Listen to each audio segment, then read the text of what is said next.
آخری بات اور سب سے زیادہ پریشان کن بات جو ہم سب کرتے ہیں، مصیبت آئی، پریشانی آئی، بیماری آئی، بچہ بیمار ہو گیا، نقصان ہو گیا، جاب نہیں ملتی، انٹرویو دینا ہے، سلیکشن نہیں ہوتی، رشتہ نہیں ملتا بچی کا، سینکڑوں ہزاروں مرتبہ دعائیں مانگی، بزرگوں سے دعائیں کروائیں، نیک لوگوں سے دعائیں کروائیں، والدین سے دعائیں کروائیں، بالآخر وہ مسئلہ حل ہو گیا کیونکہ اللہ نے کرنا ہی تھا حل، کچھ وقت ہوتا ہے آزمائش کا۔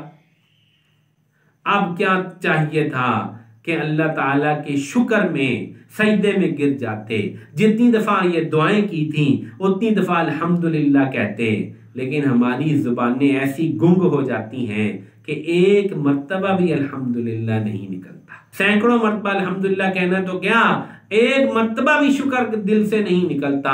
وَقَلِيلٌ مِّنْ عِبَادِيَ الشُّكُورُ، میرے بندوں میں تھوڑے ہی ہیں جو شکر کرتے ہیں۔ تو میرے بھائیوں بزرگوں، اصل بات یہ ہے کہ اللہ نے دنیا میں آزمائشیں تو بھیجنی ہے، جنت میں آزمائشیں نہیں۔ خلاصہ کلام یہ ہے، آزمائشیں تو آئیں گی وَلَنَبْلُوَنَّكُمْ، تاکید کا صیغہ ہے، ہم تو ضرور تمہیں آزمائیں گے۔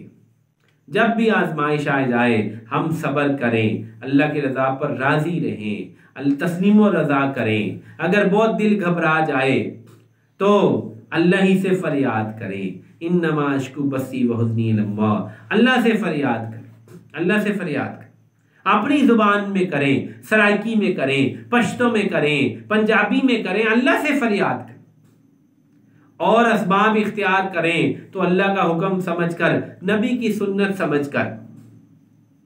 اور اسباب کو اختیار کرنا واجب نہیں ہوتا، ضروری نہیں ہوتا، چاہے تو کوئی اختیار کر لے چاہے نہ کرے۔ ہم لوگوں کو یہ بھی درس دیتے پھرتے ہیں کہ اسباب اختیار کرنے ضروری ہیں، ضرور اسباب اختیار کرو، حالانکہ ہماری غلط فہمی ہے۔ اسباب ہمارے حواس پر ایسے چھا چکے ہیں کہ ہم اسباب اختیار نہ کرنے والے کو ملامت کرتے ہیں، حالانکہ کتنے اللہ کے ولی اور بزرگ گزرے جو اسباب اختیار ہی نہیں کرتے تھے، اللہ بغیر اسباب ہی کے ان کے مسئلے حل کر دیتے تھے، ان کی بیماریوں کو دور کر دیا کرتے تھے۔ اور میرے بھائیوں، جب ہماری مصیبتیں حل ہو جائیں، ہماری پریشانیاں ختم ہو جائیں تو ہم تسبیح پکڑ کر الحمدللہ کی رٹ لگا دیں، یا اللہ تیرا شکر ہے، یا اللہ تیرا احسان ہے، اے اللہ تو کیسا کریم ہے۔ جتنا ہم شکر کریں گے اتنے ہمارے مصائب کم ہوں گے۔ لَإِن شَكَرْتُمْ لَأَزِيدَنَّكُمْ، اگر تم شکر کرو گے میں تمہیں اور دوں گا۔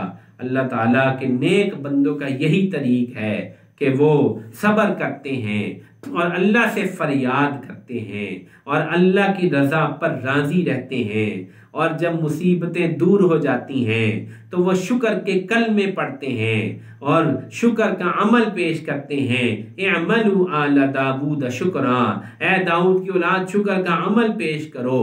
تو گویا کہ آج کے اس بیان میں ہم نے 4 نکاتی ایک ایجنڈا بنایا ہے۔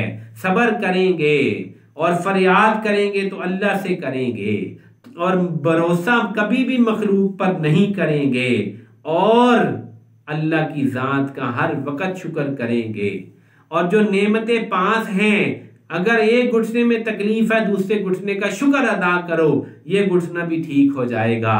ایک آنکھ میں تکلیف ہے دوسری آنکھ جو صحیح ہے اس کا شکر ادا کرو، یہ آنکھ بھی ٹھیک ہو جائے گی۔ لَإِن شَكَرْتُمْ لَأَزِيدَنَّكُمْ وَلَئِن كَفَرْتُمْ مِنَّ عَذَابِي لَشَدِيدٌ۔ اللہ تعالیٰ سے دعا ہے اللہ تعالیٰ ان مصائب پر، ان مصیبتوں پر ہمیں صابر بنائے۔ وآخر دعوانا الحمدللہ رب العالمین۔